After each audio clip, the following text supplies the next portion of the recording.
If you would have searched the term unprecedented about 10 years ago, you'd get about 100,000 matches today, nearly 400 million. And I think in many ways, we're in a polycrisis. So many people believe things in their life are not going as planned, yet this may be the slowest pace of change that anyone's ever going to face again, probably in the greatest time in history. I felt like I should use my time, Peter, just to clap for all of you, what you've done, what you're doing now, what you're about to do.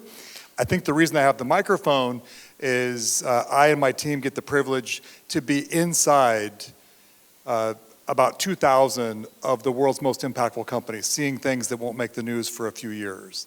I would tell you today, almost every single one of those companies has many, many experiments in generative AI. Almost none have anything that's successful that is a business case. And those that are seeing success, it's the opposite of what their thesis was going in. I'll give you an example of that in a moment. I've spent the last 3 days with the CEOs of about 200 of the world's largest companies. And you could imagine the themes: China, energy transition, sustainability, what to say or what not to say in the press, and, as you guessed, generative AI. I did a dinner last night where we were having fun. We all talked about, well, what have you looked up? I shared that I did a search on what are the pros and cons of being a superhero and what are the pros and cons of AI. There's a significant overlap. We did an exercise, try this at a dinner. We were talking about, do dreams have meaning? And I was getting people to talk about their dreams, typing in and then generating images of their dreams. And then one last thing, I don't have the results from this. Have you ever had what's called a mind pop, of something where you get a flashback of maybe when you were 11 years old, a certain scene?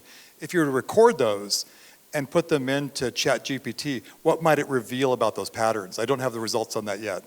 So here's what I would tell you about the CEOs. And we had a lot of leading technologists. The leading technologists are thinking more like you are. What are the big things that AI can do? The CEOs seem to be caught in margin increases around employees. How can either my current employees do more, or how can I do things with less employees? That's number one. A little bit about revenue creation.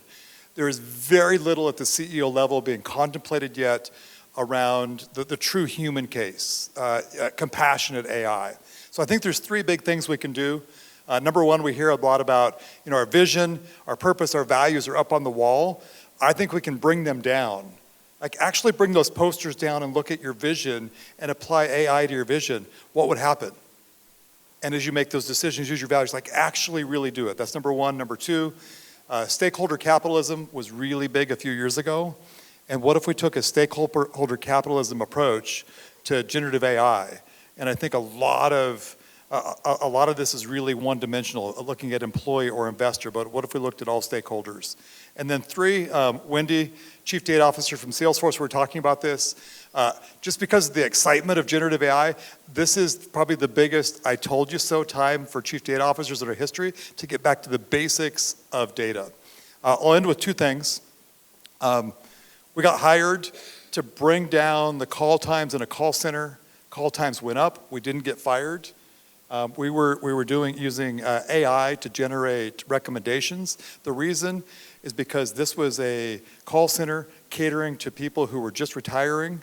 Revenue went up so much just because of the compassion and care and different business case. And the last thing I'll share with you, I spent all day Saturday with Tony Blair. He's spending most of his time in small countries throughout the world. His reflection is many governments, including the UK, keep raising taxes with no increased benefit to citizens. And the only way to break through that is technology.